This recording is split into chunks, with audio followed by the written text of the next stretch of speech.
Oke, jadi penyimpangan profesi itu kan kalau dari literalnya itu kan maksudnya adalah ada hal-hal yang dikerjakan seorang psikolog yang tidak mengikuti kode etik gitu kan. Nah, kode etik ini kan kasarnya kayak undang-undang untuk psikolog gitu ya. Artinya em, Anda seorang psikolog sudah sumpah psikolog ya, sumpah profesi sorry, sumpah profesi berarti kan ada beberapa tata tertib yang harus ditaati gitu. Ya misalnya kita mengemudi di jalanan kan pasti ada rambu-rambunya gitu. Nah jadi anggaplah kode etik ini sebagai rambu-rambu. Nah penyimpangan itu sama dengan melanggar rambu-rambunya dan kita harusnya ditilang lah tanda kutip kalau misalnya kita melanggar kode etiknya. Jadi singkatnya penyimpangan itu adalah pelanggaran kode etik. Jadi seorang psikolog melakukan sesuatu yang di luar dari seharusnya dilakukan seperti itu. Kalau dari abang pribadi ini tergantung integritas dari si psikolognya. Artinya pengaruhnya lingkungan itu bisa aja pengaruhnya negatif, bisa positif. Tapi ada faktor internalnya dari si psikolognya gitu. Jadi kalau psikolognya ini benar-benar punya integritas sebagai psikolog, harusnya dia nggak gampang terpengaruh gitu. Walaupun memang ya kalau udah belajar behavioristik pasti tahu lah ya, kan ada beberapa faktor eksternal contohnya apa uang misalnya gitu kan atau misalnya ketenaran misalnya pengakuan atau jabatan gitu atau banyak lah kesempatan. Nah itu mempengaruhi psikolognya itu untuk melakukan itu tadi penyimpangan kode etik misalnya. Nah jadi abang bilang lumayan besar impactnya tapi bisa diperkecil dengan integritas si psikolognya gitu. Yang pertama pasti informasi dulu gitu. Sama lah kita kalau masak bisa sih kita masak tanpa resep gitu, tapi kan nggak enak kan gitu ya. Nah, psikolog dia memberikan treatment, contohnya paling simple, bahkan ini nggak butuh psikolog sih sebenarnya. Konseling, sebenarnya konseling di level adik-adik ini udah bisa ngasih konseling gitu. Tapi kan tata caranya, kerahasiaannya, urutannya, kemudian sebelum konseling sama after konseling seperti apa. Nah, itu kan diatur dalam kode etik gitu. Cara building raportnya gitu, kemudian kontraknya seperti apa. Nah, itu kan semua diatur dalam kode etik. Nah, jadi itu seperti panduan supaya apa? Supaya tidak merugikan kita sebagai psikolog dan tidak merugikan klien kita. Jadi kalau dari abang sendiri tuh kalau kita ambil konteks psikologi pendidikan ya, itu abang ada dua gitu. Yang pertama tuh dulu abang pernah diminta untuk, ini lumayan umum loh, percaya atau enggak ini lumayan umum, diminta untuk sharing tentang eh, ini apa tes IQ itu seperti apa sih? Jadi disuruh beberkan gitu loh maksudnya. Tes grafis itu seperti apa sih? Isinya apa-apa aja? Ajarin dong gitu loh. Maksudnya eh, contohnya abang punya teman, dia mau masuk, let's say dia mau rekrutmen gitu ya. Nah, kemudian kan dia nyari nih psikolog mana nih yang bisa diminta referensi gitu kan.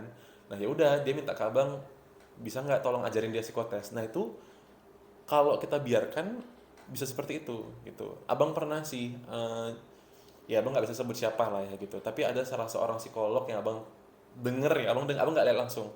Dan bukan di Discover Me juga syukurnya. Tapi abang pernah dengar dulu-dulu sih sebelum di Discover Me itu ada psikolog itu yang dia lumayan berkasus waktu dia memperpanjang SIPP-nya itu gara-gara salah satunya itu dia itu membeberkan foto alat tes. Itu kan nggak boleh kan, maksudnya foto alat tes langsung mentah-mentah gitu loh. Nah itu nggak boleh. Kalau di alat tes itu kan ada namanya norma tuh untuk pengecekan benar salahnya ya. Nah itu pun dibeberkan juga kan fatal kan itu. Kasus pertama, kasus kedua tuh ini abang pribadi itu hampir disogok. Jadi ada salah satu orang tua yang anaknya pingin dia masukkan ke BIN, Badan Intelijen Negara. Nah, BIN itu punya standar kan, ya abang nggak bisa bilang standarnya berapa, tapi dia punya standar IQ berapa lah gitu kan. Nah, si bapaknya ini secara halus bilang tolonglah naikkan IQ anak saya gitu supaya bisa masuk BIN. Nah itu kan godaan kan sebenarnya, maksudnya kan ya bisa dapat duit gitu loh. Cuman ya itu kita bukan berarti abang bilang abang kuat integritasnya ya. Cuman maksudnya pasti banyak psikolog-psikolog di luar sana itu diganggu dengan cara nyogok gitu. Jadi saya kasih kamu berapa duit gitu, nanti tolong entah IQ anaknya lah, entah kepribadiannya lah dipermak-permak gitu. Psikolog itu secara profesi itu mirip dokter. Ada nama baik yang harus dijaga gitu. Jadi kalau misalnya abang terima sogokan tadi, nanti kan nyebar tuh, oh si Afif nih tukang terima sogokan nih, nyebar, bisa jadi orang komplain atau bisa jadi yang kedua himsinya yang ambil tindak lanjut. Nah itu udah fatal sih pasti gitu. Jadi tanda-tandanya sih itu ya, ada komplain dari kliennya, ada isu-isu yang diajukan oleh himsi, ada apa namanya kayak teguran-teguran. Kemudian kadang-kadang dari sesama psikolog. Nah itu kami kan kadang-kadang juga ada review gitu kan. Contohnya misalnya kayak, kok saya dengar psikolog kamu kok kayaknya kurang gini gini gini gini. Nanti abang juga di review, kok abang kurang gini gini gini. Nah itu bisa kelihatan mana yang rentan penyimpangan, mana yang enggak gitu. Tanda-tandanya itu sih. Ini biasanya di kaitannya dengan kerahasiaan. Ya, contohnya misalnya di Discover Me, itu kami nggak boleh membeberkan informasi klien ini ke orang lain gitu. Bahkan kalau misalnya sekolah, misalnya gini, abang ada ibunya yang pingin tes IQ anaknya, tiba-tiba pihak gurunya itu minta, boleh nggak saya minta itu, abang nggak boleh ngasih langsung ke gurunya, abang harus minta langsung persetujuan dari si orang tuanya, kan inform consentnya kan dari orang tuanya.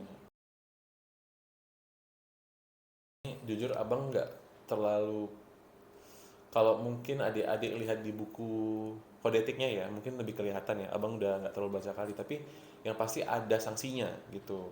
Mulai dari teguran, mulai dari nanti harus ada pencabutan kah gitu. Biasanya sih awalnya teguran dulu gitu, teguran, kemudian em, pasti ada sistem yang dibentuk oleh HIMSI itu untuk menghukum si psikolog yang melakukan penyelewengan gitu. Dan sebenarnya pun bukan hanya sanksi dari himsinya aja ya. Ketika seorang psikolog itu udah melakukan penyelewengan, tersebarlah di media atau ke orang-orang, ya sama kayak dokter yang melakukan penyelewengan juga gitu. Nggak ada trust lagi untuk si psikolognya gitu. Jadi itu bahkan secara finansial pun udah merugikan dia kan gitu. Tadi abang bilang psikolog itu bicara masalah nama baik juga gitu, reputasi. Dari abang pribadi, mungkin setiap psikolog itu harus diberikan refreshment training ya, atau seperti training atau seminar lagi untuk terkait kode etik.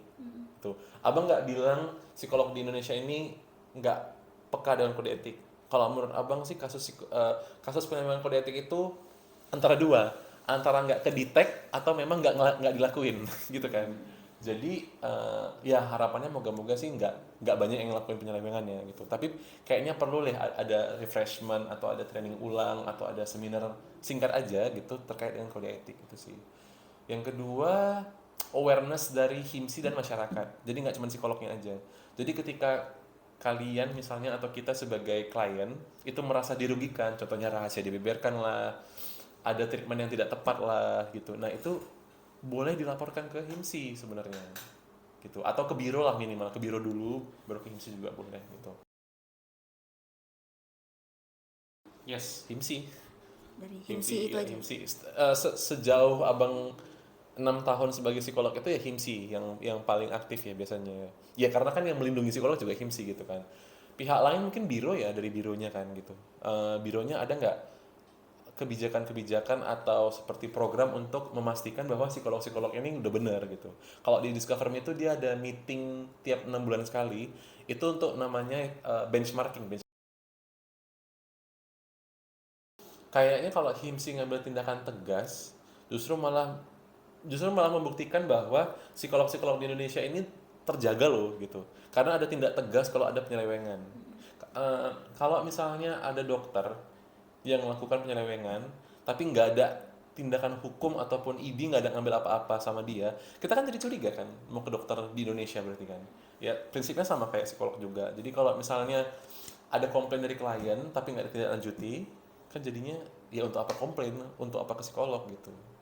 Jadi sejauh ini kayaknya HIMSI dan biro itu udah cukup aware lah ya untuk memastikan bahwa psikolog-psikolog ini tetap berada pada jalurnya gitu, nggak nyeleneh lah kasarnya gitu. Itu sih. Mungkin itu tadi pertanyaan terakhir. Oh, ada satu lagi. Kira-kira apakah abang kenal sama Pak Arbana Syamanta? Soalnya itu dosen kami dan kemarin dia nanyain, kira-kira abang itu kenal nggak ya sama saya? Coba tanya gitu. Ini integritas juga nih. Kalau dibilang jujur nggak sih, belum kenal ya. Tapi beliau psikolog juga ya. Iya. Kayaknya namanya lumayan familiar soalnya. Tapi abang belum pernah belum pernah jumpa beliau ya gitu. Psikolog atau enggak ya? Anggota HIMSI ya. Anggota HIMSI. Soalnya kayaknya mungkin pertanyaan balik sama beliau adalah beliau ikut nggak waktu rapat pergantian kepengurusan HIMSI. Soalnya namanya kayak familiar.